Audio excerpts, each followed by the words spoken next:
Hi friends, welcome back to మనస recipes. Today tasty recipe వచ్చేసి Vinayaka Chavithi special పక్కా తెలంగాణ స్టైల్లో ఈ పాల తాలికల పాయసం అంటే ఉండ్రాళ్ళ పాయసంని చాలా టేస్టీగా ఇలా కమ్మగా ఎలా ప్రిపేర్ చేయాలో చూద్దాం. ఇదిలా కమ్మగా రావాలంటే మా తెలంగాణ స్టైల్లో కొన్ని సీక్రెట్స్ అంటూ ఉంటాయి. ఆ సీక్రెట్స్తో సహా చూపించబోతున్నాను. వీడియోని స్కిప్ చేయకుండా చివరి వరకు చూడండి.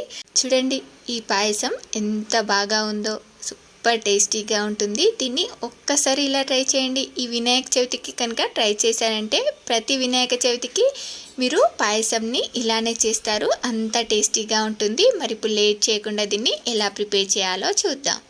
దీన్ని చేసుకోవడానికి ఇలా 1 కప్పు గోధుమ పిండిని తీసుకుంటున్నాను. ఇలా తెలంగాణ స్టైల్లో మేము గోధుమ పిండితోనే పాల తాలికలని చేసుకుంటాము. చూడండి, దీనిలోకి ఇలా చిటికెడంత సాల్ట్, 1 స్పూన్ నెయ్యి వేసుకొని దీన్నంతా కూడా ఇలా బాగా మిక్స్ చేసుకోవాలి. చూడండి, నేను సీక్రెట్స్ అని చెప్పాను కదా, ఇలా మొదటి సీక్రెట్ గోధుమ పిండితో చేసుకోవడం. ఇలానే ఇంకా ఇలాంటి టిప్స్ని మధ్య మధ్యలో చెప్తాను. వీడియోని స్కిప్ చేయకుండా చివరి వరకు చూడండి. ఇలా నెయ్యి వేసుకొని దీన్నంతా మిక్స్ చేసుకున్న తర్వాత కొంచెం వాటర్ని యాడ్ చేసుకుంటూ దీన్నంతా కూడా ఇలా చపాతీ ముద్దలా సాఫ్ట్గా తడుపుకోవాలి. చూడండి, ఇలా చపాతీ ముద్దలా తడుపుకున్న తర్వాత ఇప్పుడు దీనిపై మూత పెట్టి ఒక 5 to 10 మినిట్స్ వరకు మూత పెట్టి పక్కన పెట్టుకోవాలి. ఇలా ఒక 5 to 10 మినిట్స్ తర్వాత దీన్ని మరొకసారి ఇలా చేతితో ప్రెస్ చేసుకుంటూ ఇలా పిండిని సాఫ్ట్గా తడుపుకున్న తర్వాత దీన్ని ఇలా చిన్న పిండి ముద్దను తీసుకుంటూ ఇలా మనం పాల తాలికలని ఇలా చేసుకోవాలి. చూడండి, ఇలా మనకు పాల తాలికలు సాఫ్ట్గా చాలా బాగా వస్తాయి. చూడండి, ఇలానే ఇలా కొంచెం పిండిని తీసుకొని ఇలా చేతికి పెట్టుకొని ఇలా చేసుకుంటే మనకు ఈ పాల తాలికల్ని చాలా ఈజీగా ఫాస్ట్గా చేసేసుకోవచ్చు. మీకు ఈ పాల తాలికలు ఇంకొంచెం పొడవుగా కావాలనుకుంటే పిండి ముద్దని కాస్త ఎక్కువగా తీసుకోండి. మీకు ఏ సైజులో కావాలనుకుంటే ఆ సైజులో పిండి ముద్దని తీసుకుంటే సరిపోతుంది. చూడండి, మనకు ఇలా పాల తాలికలని కొన్ని చేసుకున్న తర్వాత ఇప్పుడు దీనిలోకి కొంచెం బియ్యం పిండిని చల్లుకుంటే మనకు ఈ పాల తాలికలు ఒకదానితో ఒకటి అతుక్కోకుండా ఉంటాయి. ఇలా విడివిడిగా ఉంటాయి. చూడండి, నేను ఇక్కడ వీటిపై చల్లుకోవడానికి ఇలా ఒక చిన్న పావు కప్పు బియ్యం పిండిని తీసుకున్నాను. చూడండి, వీటిని ఇలా తాలికలు చేసుకునేటప్పుడు మనం ఇలా కొంచెం చేతికి పొడి బియ్యం పిండిని పెట్టుకొని చేసుకుంటే ఇవి చాలా ఈజీగా మనకు తాలికలు వచ్చేస్తాయి. ఇలాగే కొన్నిటిని చేసుకుంటూ బియ్యం పిండిని చల్లుకుంటూ చేసుకుంటే మనకు పాల తాలికలు అతుక్కోకుండా ఉంటాయి. చూడండి, అలాగే దీనితో నేను కొన్ని ఉండ్రాళ్ళని ఇలా రౌండ్గా కూడా చేసుకుంటున్నాను. మీకు నచ్చినట్టుగా చేసేసుకోవచ్చు. మనకు ఇవి చేసుకోవడానికి టైం పడుతుంది కాబట్టి మీ ఇంట్లో పిల్లలు ఎవరైనా ఉంటే పిల్లలకు ఈ పని చెప్పేయండి. పిల్లలు ఈజీగా చకచకా చేసేస్తారు, ఇష్టంగా కూడా చేసేస్తారు. ఇలా కొన్నిటిని చేసుకుంటూ ఇలా పొడి బియ్యం పిండిని చల్లుకుంటూ ఉండాలి. మనకి ఇవి అతుక్కోకుండా ఇలా బాగా చక్కగా వస్తాయి. చూడండి, ఇలా వీటన్నింటిని కూడా ఇలా ఒకసారి తిరగేసుకుంటే మనకు ఇవి పొడిగా ఇలా అతుక్కోకుండా బాగుంటాయి. ఇలా వీటన్నింటినీ చేసుకొని రెడీగా పక్కన పెట్టేసుకోండి.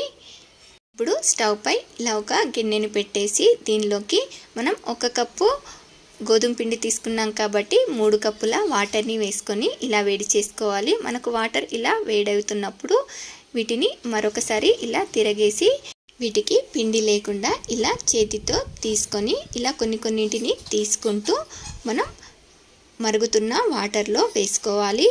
చూడండి, ఇలా మనకు నీళ్ళు మసులుతున్నప్పుడు మంటని సిమ్లో పెట్టేసి తాలికలని ఇలా వేసుకున్న తర్వాత చూడండి, మనకు మిగిలిన పిండి ఉంటుంది కదా, దీన్ని ఎప్పుడు వేసుకోవాలో చూపిస్తాను.